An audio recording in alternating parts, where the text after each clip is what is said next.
मैं हानिया के गांव पहुंचा तो दिल में शर्मिंदगी का बोझ लिए उसे तलाश करने लगा। मैं सोच रहा था क्या हानिया अब भी मुझे माफ़ कर देगी। जो कुछ मैंने उसके साथ किया था, क्या वो माफ़ी के लायक था भी या नहीं? क्या मेरे लिए उसकी मोहब्बत अब भी बाकी थी? मैं जिस भी गली से गुजरा उस जगह पर हर मंजर मुझे अतीत की यादों में खींच कर ले जाता। जैसे जैसे मैं हानिया के घर की तरफ कदम बढ़ा रहा था, मेरे कदम मन मन भर के भारी हो रहे थे। दिल शर्मिंदगी से भरा हुआ था। मुझे कुछ समझ नहीं आ रहा था कि मैं हानिया का सामना किस तरह करूंगा। हम दोनों ने बहुत लंबा समय एक दूसरे के साथ गुजारा था, अपना हर दुख दर्द बांटा था और कुछ ऐसे हसीन पल भी थे जो हमने एक दूसरे की संगत में गुजारे थे। वो खूबसूरत पल याद आते ही मेरा दिल एक पल को धड़क उठा था। वो पल मेरी जिंदगी की कुल जमा पूंजी थे। मुझे वो रात याद आई जब मैंने हानिया का डरा सहमा वजूद अपनी बाहों में समेटा था।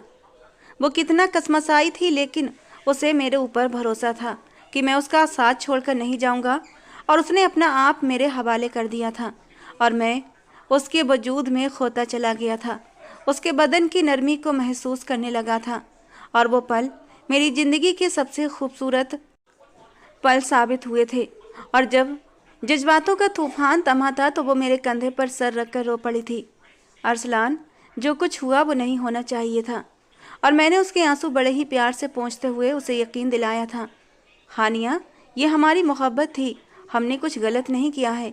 मेरा यकीन करो हानिया, मैं तुम्हें पूरी इज्जत के साथ अपनाऊंगा क्योंकि मैंने तुमसे सच्ची मोहब्बत की है। और उस वक्त मैं उससे कोई झूठा वादा नहीं कर रहा था। वाकई मैं उससे मोहब्बत करता था, लेकिन मैंने कभी सोचा भी नहीं था कि मुझे हानिया को यूं बीच मझधार में छोड़कर जाना पड़ेगा। मगर मैंने उसको बीच रास्ते में छोड़कर अच्छा नहीं किया था। इसी उलझन में मेरे कदम हानिया के दरवाजे पर जाकर रुक गए थे। मैंने बंद दरवाजे को देखकर सोचा था कि मैं हानिया को क्या जवाब दूंगा। इन्हीं सोचों में मैंने उसके घर का दरवाज़ा खटखटाया। कुछ ही देर के बाद दरवाज़ा एक बूढ़ी औरत ने खोला था, जो हानिया की माँ थी। मुझे देखकर उसकी आंखों में हैरत और गुस्सा उमड़ आया था। वो खामोशी से मुझे सर से पांव तक देखने लगी। मेरे पहले की और अब के होलिये में काफ़ी फ़र्क था। तभी तो वो हैरानगी से मुझे देख रही थी और मैं शर्मिंदगी से नज़रें झुकाए खड़ा था। उनकी नज़रों में मेरे लिए अनगिनत सवाल थे, मगर फिर भी वो खामोश नज़रों से मुझे देख रही थीं। तब मैंने हिचकिचाते हुए उनको सलाम किया और उनसे सवाल किया, क्या हानिया घर पर है? उन्होंने तेज नज़रों से मुझे घूरा और कहने लगी, तुम्हें हानिया याद भी है? इतना लंबा समय तुमने पलट कर उसकी खबर तक न ली, तो अब क्या लेने आए हो? क्या तुम्हें एहसास भी है तुमने मेरी बेटी के साथ क्या किया है? तुमने उसे कितना दुख दिया है। तुम्हारी बेवफाई ने मेरी बेटी की ज़िंदगी बर्बाद कर दी है, और वो अब भी तुम्हारे इंतज़ार में है। लेकिन वो हानिया जो तुम्हें चाहती थी, तुम्हारा इंतज़ार करती थी, अब वो जिंदा नहीं रही। बल्कि मेरा नाम अरसलान अहमद है, मेरा संबंध दिल्ली से है। हम 3 बहन भाई हैं। मैं सबसे बड़ा और मुझसे छोटी 2 बहनें, रुबीना और नरगिस। पापा के साथ एक छोटे से घर में रहते थे। पापा एक सरकारी नौकर थे।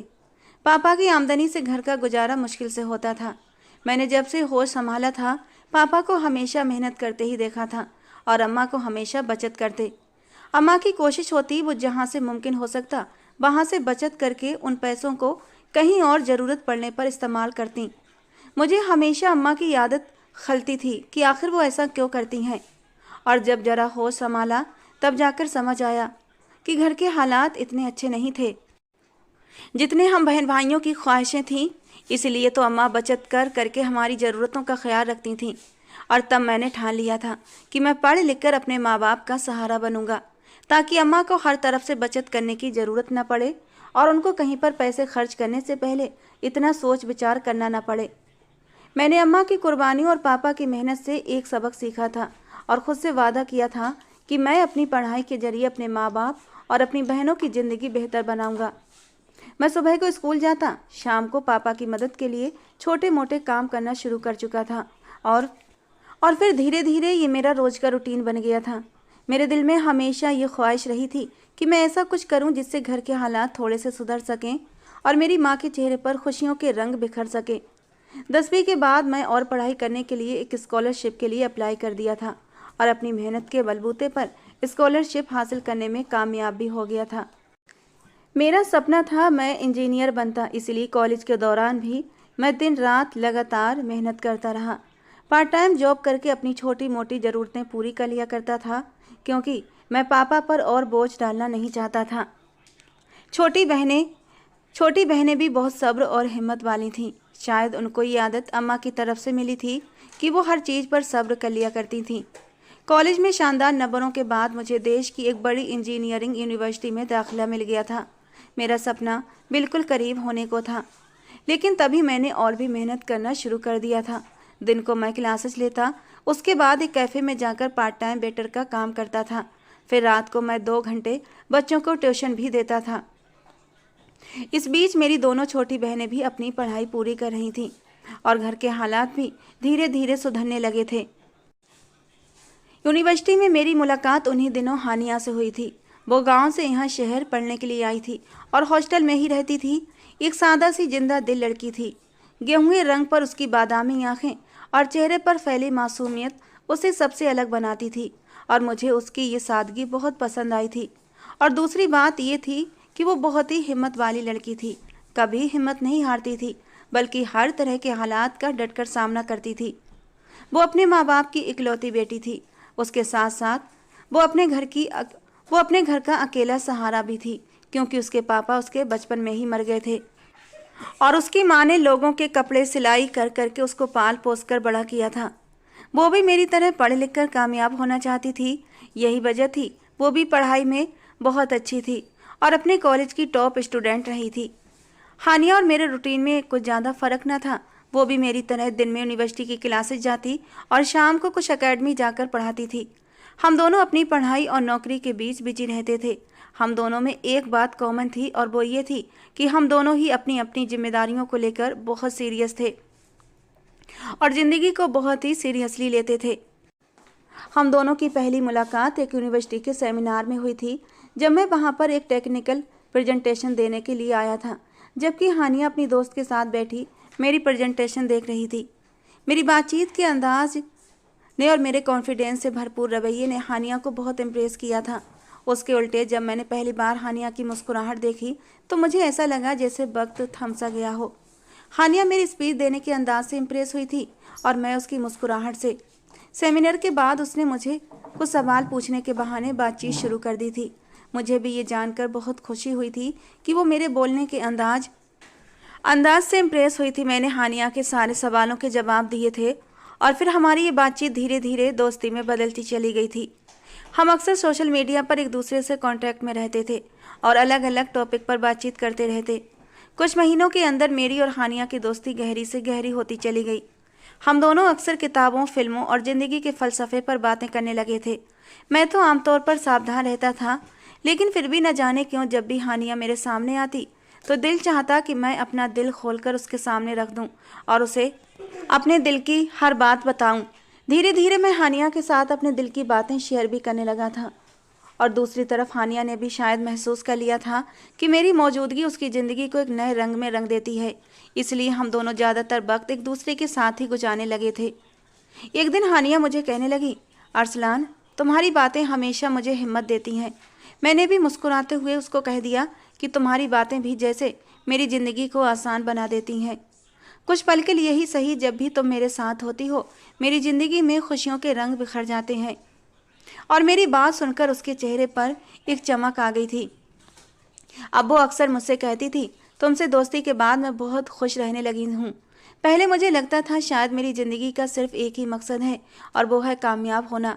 मैं तो बस हमेशा अपने हालात के बारे में सोचा करती थी और परेशान होती रहती थी। मगर जब से तुमसे दोस्ती हुई है मैं अपने लिए भी वक्त निकालने लगी हूँ और मेरी माँ भी मेरे इस बदलाव पर बहुत खुश हैं। मैं हमेशा उसको तसल्ली दिया करता था कि हालात एक जैसे नहीं रहते बल्कि बदल जाया करते हैं, तो परेशान होने से कुछ भी नहीं होगा। इसलिए अपनी ज़िंदगी को भरपूर तरीके से जीना चाहिए। वक्त के साथ साथ हम दोनों को यह एहसास होने लगा था हमारा रिश्ता सिर्फ दोस्ती से कहीं ज़्यादा गहरा हो चुका है। एक शाम हम दोनों एक कैफ़े में बैठे थे। काफ़ी देर तक हम दोनों खामोशी से कॉफ़ी पीते रहे। हमारी खामोशी में भी कुछ ऐसी बात थी जो हम दोनों ही महसूस कर रहे थे। और उस दिन मैंने पहली बार हानिया से खुलकर मोहब्बत का इजहार कर दिया और उससे कह दिया कि हानिया, मुझे लगता है तुम्हारे बगैर मेरी ज़िंदगी अधूरी है। हानिया कुछ पल मुझे हैरत से देखती रही और फिर कहने लगी, मैं भी यही सोचती हूँ अरसलान, मुझे भी लगता है कि मैं तुम्हारे बगैर अधूरी हूँ। अगर तुम मुझे आगे बढ़ने की हिम्मत न देते तो शायद मैं अपनी ज़िंदगी से नाउम्मीद हो जाती। मैंने तो अपनी माँ के पूछने पर तुम्हारे बारे में माँ को सब कुछ बता भी दिया है और मेरी माँ को मेरी पसंद पर कोई एतराज़ भी नहीं है। और उसकी बात सुनकर मैं खुश हुआ था कि हमारे रास्ते के बीच अब कोई अड़चन भी नहीं थी। और वो पल तो जैसे कुछ देर के लिए थम सा गया था। वो समय हम दोनों के लिए फैसले का समय था। हम दोनों की दोस्ती तो बहुत थी, लेकिन उस दिन ही हम दोनों ने एक दूसरे से अपने अपने जज्बातों का खुलकर इजहार भी कर दिया था। और तभी हमने एक दूसरे के लिए अपनी मोहब्बत का इजहार करके अपनी आने वाली ज़िंदगी के लिए सपने सजाने भी शुरू कर दिए थे। मैं हमेशा उसकी हर हाल में मदद किया करता था। उसके घर के हालात तो मेरी सोच से भी ज़्यादा ख़राब थे, मगर मैं हर तरीके से उसका साथ देने की कोशिश करता, क्योंकि मैं उससे सच्ची मोहब्बत करने लगा था। हनी अक्सर मेरे सामने शर्मिंदा होती कि मैं उसके लिए इतना करता था, मगर मुझे उसकी आंखों में आंसू देखे नहीं जाते थे। जब मैं उसे अपना दिल दे ही बैठा था तो हर हाल में उससे वफा करना चाहता था। वो भी तो मुझे अपनी हर बात शेयर करने लगी थी। हम दोनों एक दूसरे से बहुत ज़्यादा मोहब्बत करने लगे थे, लेकिन मैंने शुरू से ही हानिया पर यह बात साफ कर दी थी कि मैं अपनी ज़िंदगी के उसूलों पर समझौता बिल्कुल भी नहीं करूँगा और मैं अपने पैरों पर खड़ा होने के बाद सबसे पहले अपनी बहनों के फ़र्ज से फ्री होऊंगा, क्योंकि पापा ने तो सारी ज़िंदगी मेहनत करने में ही गुजार दी है और मैं अब उनको आराम देना चाहता हूँ। बहनों के फ़र्ज को पूरा करने के बाद ही मैं अपनी शादी के बारे में सोचूंगा। हानिया भी मेरी इस बात से सहमत थी। वो भी जानती थी मैं पहले अपनी बहनों की ही शादी करूँगा, उसके बाद ही अपने बारे में कोई फ़ैसला लूँगा। इसलिए उसने भी मेरे इस फैसले को समझा और मेरा साथ देने का वादा किया था।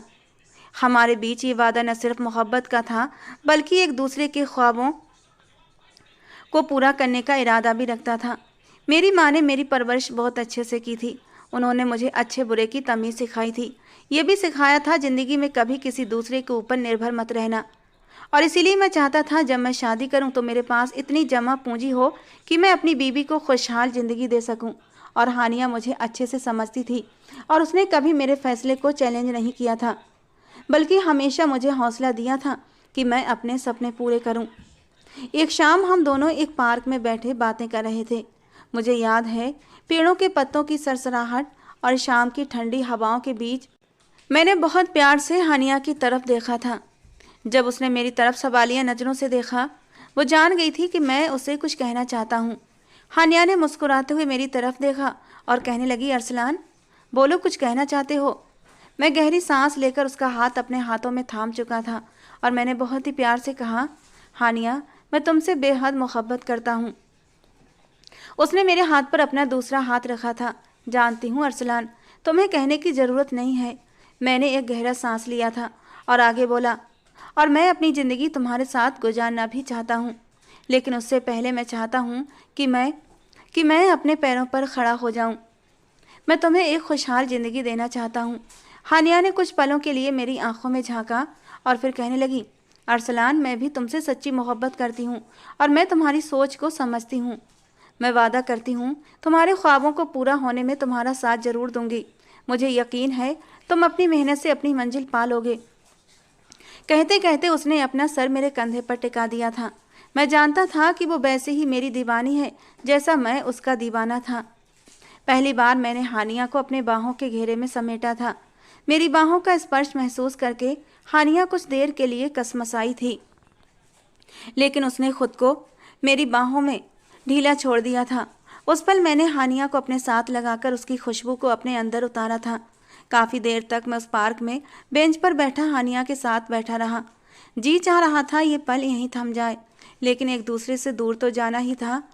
मैंने तय कर लिया था मैं जल्द से जल्द अपने सपने को पूरा करूंगा और हानिया को हमेशा हमेशा के लिए अपनी ज़िंदगी में शामिल कर लूँगा। मैं सुबह से शाम तक कड़ी मेहनत करता, अपनी पढ़ाई पूरी होने के साथ साथ एक अच्छी नौकरी की तलाश में भी रहता, और हानिया ने इस बीच मेरा बहुत साथ दिया था। वो मुझे हौसला देती, मेरी छोटी छोटी कामयाबियों पर खुश होती। और वो रात मैं कैसे भूल सकता हूँ जब मैं हानिया को उसकी एकेडमी से लेकर उसे हॉस्टल छोड़ने जा रहा था। लेकिन रास्ते में ही तेज बारिश होने लगी थी। कुछ देर तक हम यूं ही भीगते हुए मोटरसाइकिल पर सफ़र तय करते रहे। लेकिन वो जनवरी महीने की बारिश थी। हम दोनों ही भीग चुके थे और ठंड के मारे बुरी तरह कांप रहे थे। और तब हानिया ने रुकने के लिए कहा था। हम रुककर एक पेड़ के नीचे खड़े हो गए थे, लेकिन भीगने की वजह से हम दोनों ही ठंड के मारे कांप रहे थे। पास ही एक टूटा फूटा कॉटेज था। हम उसके अंदर चले गए। शायद वहाँ कोई रहता था, लेकिन अभी फ़िलहाल खाली पड़ा था। मैं और हानिया ने भीगे कपड़े उतार कर कॉटेज में मौजूद कपड़े पहन लिए थे। अब हमारी ठंड काफ़ी हद तक कम हो गई थी कि उसी वक्त लाइट चली गई थी और बादलों की तेज गड़गड़ाहट हुई थी। हानिया डर के मारे मेरी बाहों में लिपट गई थी और ये वो पल थे कि मैं खुद पर काबू ना पा सका। जब मैंने अपने होंठ उसकी गर्दन पर रखे और मेरी सांसों की सरसराहट उसके कानों में पड़ी तो वो एकदम से चौंकी थी और मेरी बाहों से निकलने लगी। मैंने उसके कानों के पास अपने होंठ ले जाकर धीरे से कहा था, हानिया प्लीज़ आज खुद को मुझसे दूर मत करो। आज मैं तुम्हारी चाहत में पूरी तरह गुम हो जाना चाहता हूँ। ये कहते कहते मैंने उसके ठंडे कांपते होंठों को अपने होंठों की कैद में लिया था और उसे मेरी मोहब्बत पर यकीन था। उसने कोई ऐतराज़ नहीं किया था, बल्कि मेरी मोहब्बत में खुद भी बहकती चली गई थी। बाहर बारिश का तेज़ तूफान था तो अंदर कमरे में जज्बातों का तेज़ तूफान आया हुआ था। हम दोनों ही एक दूसरे में गुम हो चुके थे और जब मैंने उसके गले से दुपट्टा उतार कर फेंका था और उसके कुर्ते की डोरियों पर हाथ रखा तो उसने सिर्फ एक नज़र मेरे ऊपर डाली थी। उस नज़र में क्या कुछ नहीं था, मोहब्बत का मान, विश्वास और कभी न छोड़ने की उम्मीद। और मैंने भी आंखों ही आंखों में उसे हिम्मत दी थी कि मैं उसे कभी छोड़कर नहीं जाऊंगा। और उसने सुकून से ये विश्वास पाने के बाद अपने आप को मेरे हवाले कर दिया था। कुछ घंटे के बाद तूफान भी थम चुका था और हमारे जज्बातों का तूफान भी ठंडा हो चुका था। वो रोई तो मैंने उसे अपनी बाहों में फिर से समेट लिया था कि मैं तुम्हें हमेशा अपने पास रखूंगा, बहुत जल्दी मैं तुमसे शादी भी कर लूँगा। उस रात के बाद से हम एक दूसरे के और भी करीब आ गए थे और फिर एक दिन मैंने दुबई जाने का फ़ैसला कर लिया ताकि वहाँ मेहनत करके अपनी ज़िंदगी बेहतर बना सकूं। मेरा ये फ़ैसला जानकर हानिया कुछ देर के लिए खामोश हो गई थी। उसकी बड़ी बड़ी आंखों से आंसू चमकने लगे थे, लेकिन हानिया कभी मेरी कमजोरी नहीं बनी थी। उसने अगले ही पल अपनी आंखों की नमी साफ की और मुस्कुराकर मेरे इस फैसले में मेरा साथ दिया था, ये कहकर कि मैं तुम्हारा इंतज़ार करूँगी। और मुझे मालूम था वो मेरा इंतज़ार करेगी हर हाल में। मैंने दुबई जाकर एक कंपनी में नौकरी करना शुरू कर दी। शुरू में तो काम बहुत सख्त था, ऊपर से था भी परदेश। घर वालों से और हानिया से दूरी का एहसास भी बहुत होता था, लेकिन मैंने कभी हिम्मत नहीं हारी थी। मेहनती तो मैं पहले ही था। मैं दिन रात मेहनत करता, ओवर टाइम भी करता कि ज़्यादा पैसे कमा सकता। इसी बीच मैं हर तरह के लोगों के साथ काम करना शुरू कर चुका था और एक दिन एक इवेंट में मेरी मुलाकात एक हसीन अरबी लड़की नायला से हुई थी। नायला दुबई की ही रहने वाली थी। वो अपने पापा के बिजनेस में मदद करती थी। नायला बहुत खुश अखलाक और दोस्ताना मिजाज की लड़की थी। हम दोनों के बीच अच्छी बातचीत शुरू हो गई थी और जल्दी ही हम अच्छे दोस्त बन गए थे। मेरी ज़िंदगी में दुबई जाने के बाद बहुत कुछ बदल गया था। मेरा हर दिन मेहनत से शुरू होता और मेहनत पर ही ख़त्म होता था, लेकिन धीरे धीरे परदेश की तन्हाई और दुबई की चमक दमक ने मेरे ख्यालों को बदलना शुरू कर दिया था। हर दिन नायला से मुलाकात होना जैसे एक रूटीन सा बन गया था, लेकिन वक्त गुजरने के साथ साथ ये संबंध और भी गहरा होने लगा था। नायला की पर्सनालिटी का जादू और उसकी खुशगवारी ने मेरे दिल पर एक गहरा ही असर डाला था। उधर हानिया हर बार मेरे फ़ोन का इंतज़ार करती रहती, मेरी कामयाबी के बारे में पूछती रहती और मुझे आगे बढ़ने की हिम्मत देती, तो वहीं नायला भी मेरी हिम्मत बढ़ाती और मेरी मुश्किलों को समझती थी। अब तो उसने मेरी ज़िंदगी में कुछ ज़्यादा ही दिलचस्पी लेना शुरू कर दी थी। मैंने महसूस किया था कि नायला मेरी ज़िंदगी में वो कमी पूरी कर रही थी जो हानिया की दूरी की वजह से पैदा हुई थी। नायला के साथ वक्त गुजारना मेरे लिए एक सुकून का कारण बन गया था। हम दोनों अक्सर शाम को मिलते, दुबई की गलियों में घूमते और अपनी ज़िंदगी के तजुर्बे एक दूसरे से शेयर करते। मुझे अपनी कंपनी के प्रोजेक्ट में शामिल करने की उसने पेशकश की और ये तो जैसे मेरे करियर के लिए एक नया दरवाज़ा खुलने जैसा था। मैंने धीरे धीरे महसूस किया था कि मेरी ज़िंदगी में नायला की अहमियत बढ़ती ही जा रही थी। नायला के साथ गुजारी गई शामें और उसकी गर्मजोशी ने मुझे हानिया के बारे में सोचने का मौका ही नहीं दिया था। मैं ये समझने लगा था शायद हानिया और मेरे बीच फासलों ने ही हमें अलग करवाया है। हानिया ने मुझे बहुत फ़ोन किए, मगर मेरे पास तो जैसे अब उसके लिए वक्त ही नहीं था। और एक दिन उसने मुझे बताया कि कभी मुझसे फुर्सत में बात करो, मैं तुम्हें कुछ बताना चाहती हूँ। मुझे इस वक्त तुम्हारी सबसे ज़्यादा ज़रूरत है। लेकिन मैंने ये कहकर फ़ोन काट दिया था। मुझे ज़रूरी मीटिंग के लिए जाना है। पता नहीं वो मुझे क्या बताने वाली थी। तब उसने मुझे कई ख़त भी लिखे थे जिनमें अपनी मोहब्बत और यकीन दहानी का इजहार किया था। लेकिन मेरे जवाब सर्द और छोटे होते गए। हानिया को अंदाज़ा होने लगा था कि मैं बदल रहा हूँ, लेकिन वो इस हकीकत को कबूल करने के लिए तैयार नहीं थी। वो सोचती थी शायद मेरे हालात बेहतर होने के बाद सब कुछ पहले जैसा हो जाएगा। उसको लगता था मेरे काम कुछ ज़्यादा ही बढ़ गए थे। शायद इसीलिए मैं उसके साथ इस तरह का सर्द बर्ताव कर रहा था। मुझे कभी कभार हानिया का ख्याल आता था और मुझे ये सोचकर जुर्म का एहसास भी होता था कि मैं उसकी मोहब्बत और वफादारी को नज़रअंदाज कर रहा था। लेकिन मेरे आसपास का माहौल, नायला की मौजूदगी और मेरी अपनी बढ़ती हुई कामयाबियाँ मुझे हकीकत से इनकार करने पर मजबूर कर देती थीं। मैं अपने आप को यही समझाता, शायद हानिया के बगैर भी ज़िंदगी अच्छी गुजर सकती है। हानिया ने मेरे लिए अपने ख्वाबों और मोहब्बत को पाने के लिए हर तरह की कुर्बानी दी थी। उसने अपनी ज़िंदगी के बेहतरीन साल मेरे ख्वाबों को सहारा देने में गुजारे थे। लेकिन मुझे ये समझने में देर हो गई थी और एक दिन मुझे हानिया की तरफ से एक ख़त मिला जिसमें लिखा था, अरसलान, मैंने तुम्हारी मोहब्बत में अपनी ज़िंदगी के सबसे खूबसूरत पल गुजारे हैं। मैंने तुम्हारे ख्वाबों को अपनी दुआ समझा था, लेकिन अब मुझे लगता है शायद तुमने ख्वाबों में मुझे कहीं खो दिया है। मैंने तुम्हें आज़ाद छोड़ दिया है अरसलान, ताकि तुम सुकून से अपनी ज़िंदगी गुजार सको। जो तुम्हारे दिल के करीब है उसके साथ खुश रहो। मुझे जीने की एक वजह मिल गई है और मैं उसी के सहारे अपनी ज़िंदगी गुजार लूँगी। हानिया के ख़त ने मुझे कुछ देर के लिए अतीत की यादों में गुम कर दिया था। उसे जीने की आखिर ऐसी कौन सी वजह मिल गई थी? शायद उसने अपने लिए कोई जीवन साथी चुन लिया होगा। लेकिन मैं अपनी नई ज़िंदगी को हकीकत में कबूल कर चुका था। मैं जानता था हानिया के ख़त ने मुझे आज़ाद कर दिया है।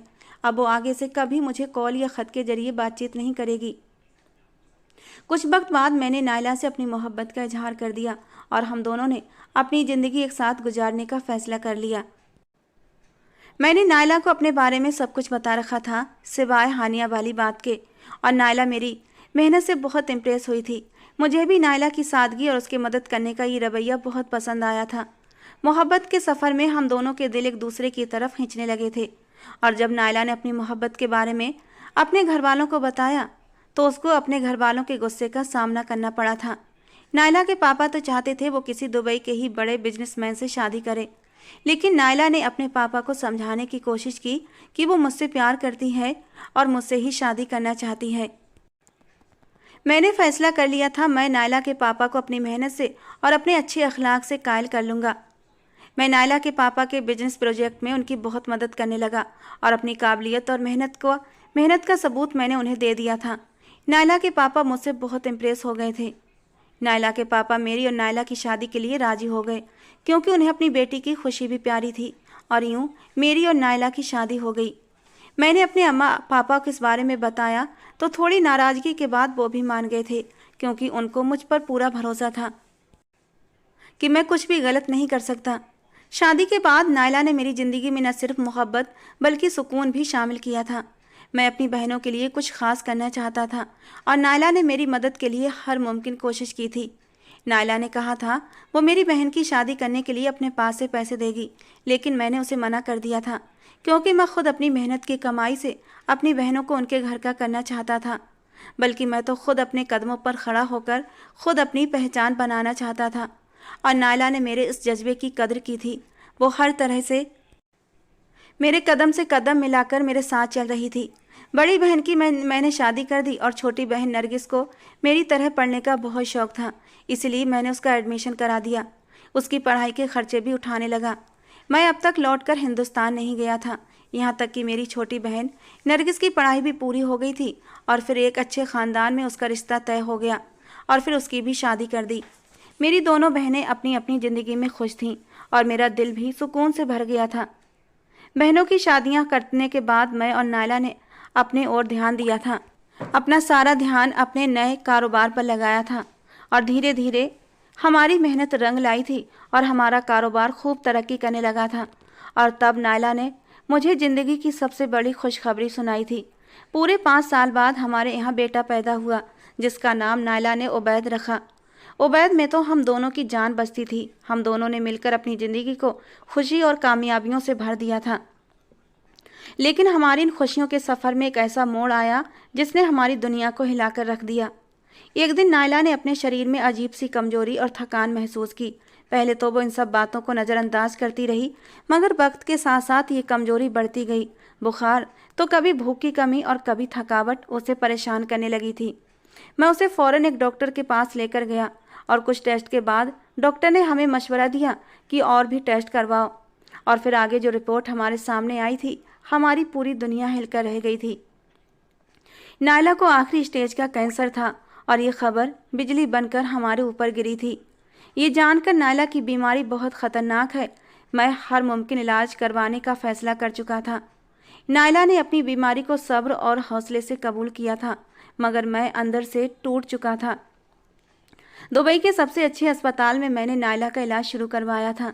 कीमोथेरेपी, दवाएं और डॉक्टर के मशवरे सब कुछ आजमाया, लेकिन बीमारी दिन ब दिन बढ़ती गई। नायला ने इस मुश्किल वक्त में भी अपनी मोहब्बत और अपनी हिम्मत से मेरे हौसले को बढ़ाया था।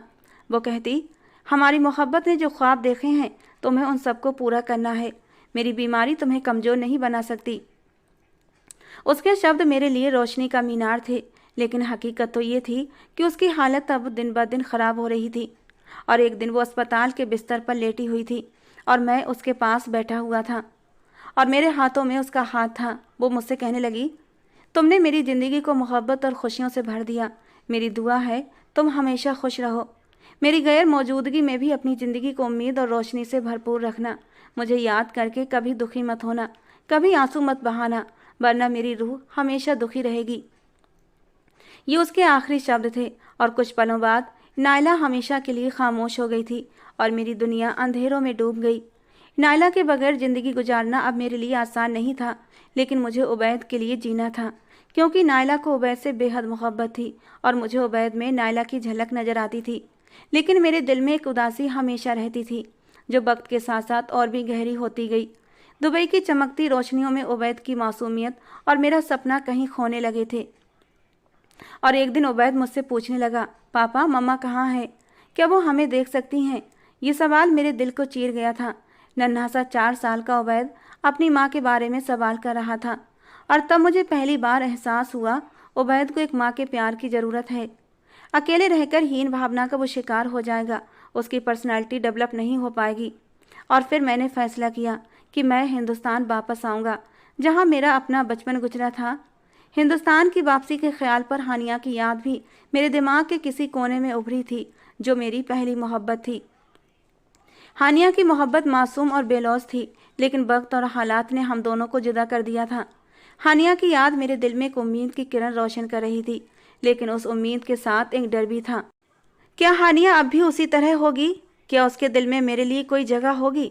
हिंदुस्तान पहुंचने के बाद मैंने बहुत बार कोशिश की कि हानिया से मिल सकूं, लेकिन हर बार शर्मिंदा होकर मैं रुक जाता था। और एक दिन मुझे मालूम हुआ हानिया अब भी उसी घर में रहती है और एक स्कूल में बच्चों को पढ़ाती है।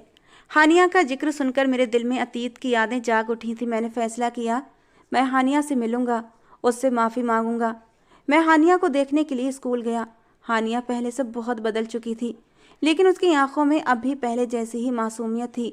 इन 10 सालों ने उसे पहले से थोड़ा मैच्योर बना दिया था, लेकिन उसकी खूबसूरती और मासूमियत में कोई कमी नहीं आई थी। हानिया ने मुझे देखकर हैरत और खुशी का इजहार किया था।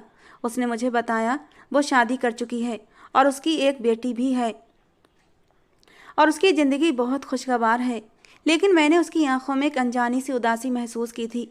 मुझे ये सुनकर मायूसी हुई कि वो शादी कर चुकी थी, लेकिन मैंने मन ही मन अपनी सोच पर शर्मिंदा हुआ था। जब मैं अपनी ज़िंदगी में आगे बढ़ सकता था, तो क्या हानिया को हक नहीं था वो अपनी ज़िंदगी को आगे बढ़ाती? मैंने ऐसा कैसे सोच लिया कि वो मेरी मोहब्बत का रोग लगाए पूरी ज़िंदगी मेरा ही इंतज़ार करती रहती, वो भी बिना किसी उम्मीद के। मैंने हानिया को अपने बारे में सब कुछ बता दिया। मुझसे बात करते करते हानिया की आंखें गीली हुई थीं और फिर उसने मुझे बताया कि अपनी माँ के कहने पर उसने मुश्किल से शादी करने का फ़ैसला किया था। उसका शौहर एक कारोबारी आदमी था जो ज़्यादातर वक्त घर से दूर रहता था और एक बार प्लेन क्रैश में उसकी मौत हो गई। हानिया ने अपनी ज़िंदगी अपनी बेटी के लिए कुर्बान कर दी, और जब मैं उसकी बेटी से मिला तो न जाने क्यों वो मुझे बिल्कुल अपनी अपनी सी लगी। बेख्तियार मेरा दिल चाहा मैं उसे अपने सीने से लगा लूं, लेकिन वो एकदम शर्माकर अपनी माँ के पीछे छुप गई थी और मुझे चुपके चुपके देख रही थी। मैंने कहा, हानिया, तुम्हारी बेटी तो बिल्कुल, हाँ बिल्कुल मेरी जैसी है। उसने जल्दी से बात बदली थी। उबैद का दाखिला मैंने हानिया के ही स्कूल में करवा दिया था। हानिया उसके साथ बहुत प्यार से पेश आती थी, उसे अच्छे बुरे की तमीज़ भी सिखाती थी। अब वो खुश रहने लगा था। मेरे दिल में हानिया के लिए दबी मोहब्बत फिर से उभरने लगी थी। मैं कोशिश करता था हानिया का दिल खुद के लिए नरम कर सकूं, लेकिन मैंने जो कुछ उसके साथ किया था वो इतनी आसानी से भूलने वाली तो नहीं थी। मेरी बातें सुनकर अक्सर हानिया की आंखों में आंसू आ जाते, लेकिन वो बहुत ही हिम्मत से बोलती, अरसलान, मोहब्बत कुर्बानी मांगती है, खुदगर्जी नहीं। तुमने अपनी खुशी के लिए मुझे भुला दिया था। अब मैंने अपनी ज़िंदगी का मकसद बना दिया है कि सिर्फ अपनी बेटी के लिए ही जीना है और जो मेरे सहारे है।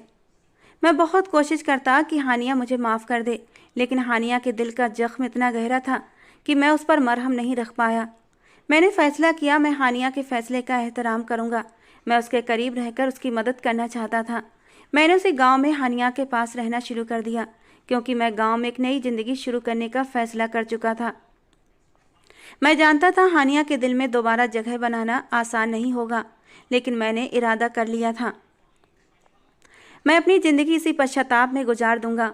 मैं हानिया की मदद के लिए स्कूल में काम करना शुरू कर दिया।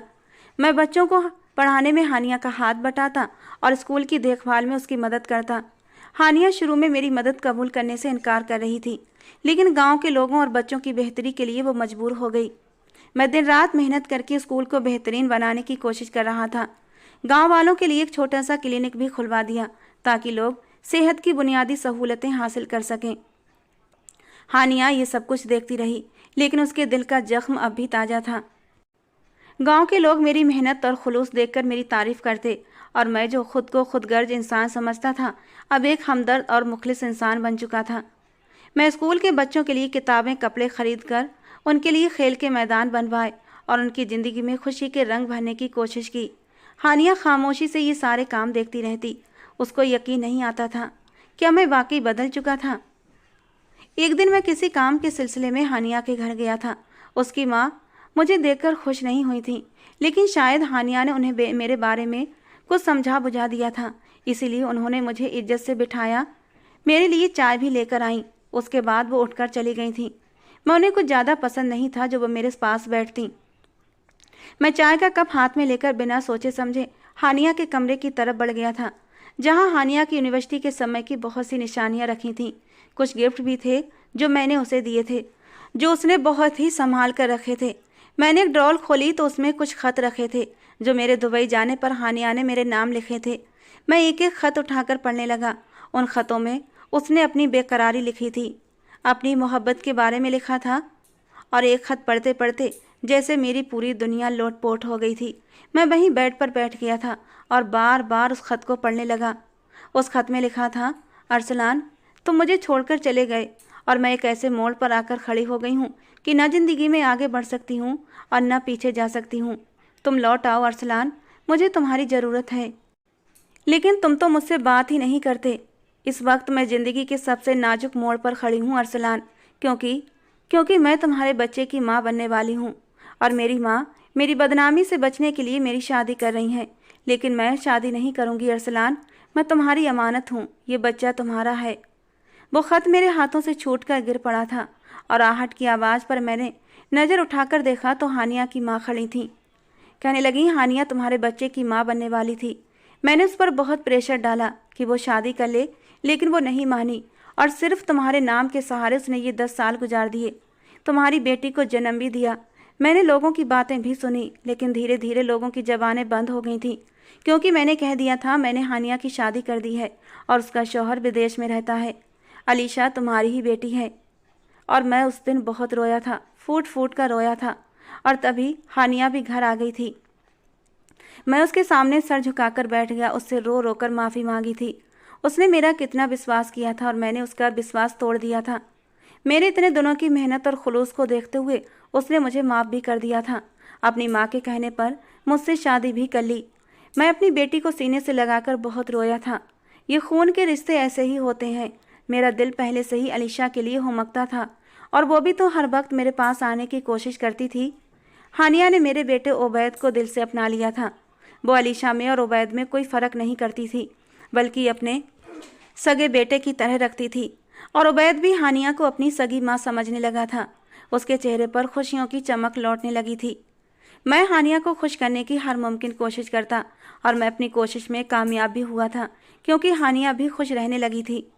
लेकिन कभी कभी तन्हाई में बैठकर सोचता तो पता नहीं ऐसा क्यों लगता कि हानिया के दिल में अब मेरे लिए वो पहले वाली मोहब्बत नहीं है। और फिर मैं एक गहरी सांस लेकर रह जाता। होनी भी नहीं चाहिए, क्योंकि मोहब्बत का यकीन अगर एक बार टूट जाए तो वो दोबारा बहाल नहीं होता। मैंने भी उसके भरोसे की धज्जियाँ बिखेर दी थीं। वो कैसे दोबारा मुझसे मोहब्बत कर सकती थी? बस हालात के आगे उसने खुद को झुका दिया था। शायद अलीशा और उबैद के अच्छे फ्यूचर के लिए और मेरे लिए यही काफ़ी था। मुझे कम से कम हानिया का संग तो नसीब था और दोनों बच्चों को माँ बाप का प्यार मिल गया था। मैं आगे यही कोशिश करता कि हानिया को मुझसे कोई तकलीफ़ ना हो और वो भी मुझसे कोई शिकायत नहीं करती थी। बस ज़िंदगी में अब एक ही कमी थी, काश हानिया मुझसे पहले की तरह मोहब्बत करने लगे, जो शायद नामुमकिन बात है।